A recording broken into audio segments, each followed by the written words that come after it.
স্বপ্ন সেটা নয় যেটা ঘুমিয়ে ঘুমিয়ে দেখা হয়, স্বপ্ন হলো সেটা যা তোমাকে ঘুমাতে দেয় না। এই কথাগুলো বলেছিলেন সেই মানুষটি, যিনি ছিলেন শুধুমাত্র এক মৎস্যজীবীর ছেলে, ছোট শহরের ছোট বাড়ির এক সাধারণ ছেলে।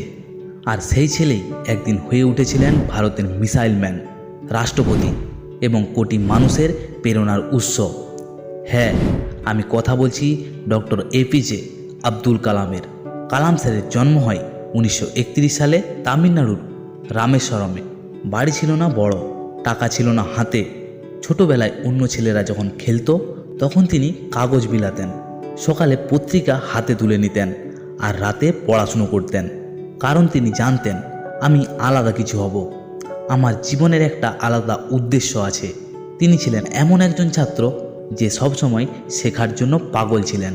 শুধু বই নয়, জীবন থেকেও তিনি শিখতেন। বিজ্ঞান ছিল তার ভালোবাসা।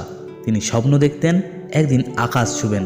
ইঞ্জিনিয়ারিং পাস করার পর তিনি যোগ দেন ডিআরডিওতে, এরপর ইসরোতে কাজ শুরু করেন।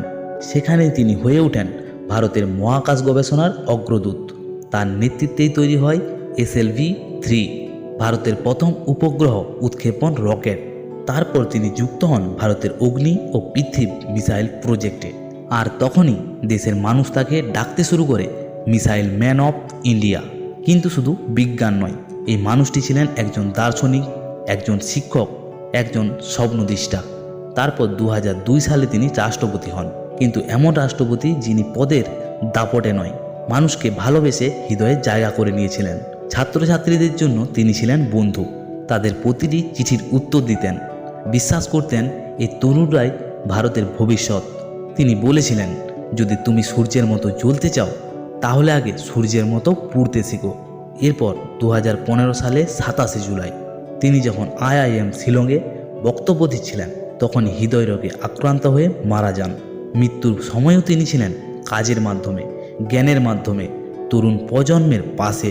এই মানুষটি রেখে গেছেন একটি বিশাল বার্তা: স্বপ্ন দেখো, কঠোর পরিশ্রম করো আর কখনোই হাল ছেড়ো না। বন্ধু, তোমার যদি কখনো মনে হয় তুমি কিছু করতে পারছো না, তাহলে নিজেকে মনে করিয়ে দাও একজন মৎস্যজীবীর ছেলে একদিন দেশের রাষ্ট্রপতি হয়েছিলেন। যদি কখনো মনে হয় সব কিছু হারিয়ে ফেলেছি, তাহলে মনে করো কালাম স্যার জীবনে সব কিছু হারিয়েও স্বপ্ন দেখা কখনো বন্ধ করেনি। তুমি সব পারবে যদি তুমি নিজের স্বপ্নকে ভালোবাসো আর নিজেকে বিশ্বাস করো। বন্ধু, একটা মানুষের স্বপ্ন, একটা মানুষের ইচ্ছা মানুষকে যে কত দূরে নিয়ে যেতে পারে, সাফল্যের শিখরে নিয়ে যেতে পারে, এপিজে আব্দুল কালাম স্যারকে দেখেই বুঝতে পারি। তবে হ্যাঁ, এরকম ভিডিও যদি আরও দেখতে চাও এবং মোটিভেট থাকতে চাও তবে আমার চ্যানেলটিকে সাবস্ক্রাইব করে যাও। দেখা হবে পরের ভিডিওতে। ততক্ষণকে ভালো থাকুন, সুস্থ থাকুন কামনা করি।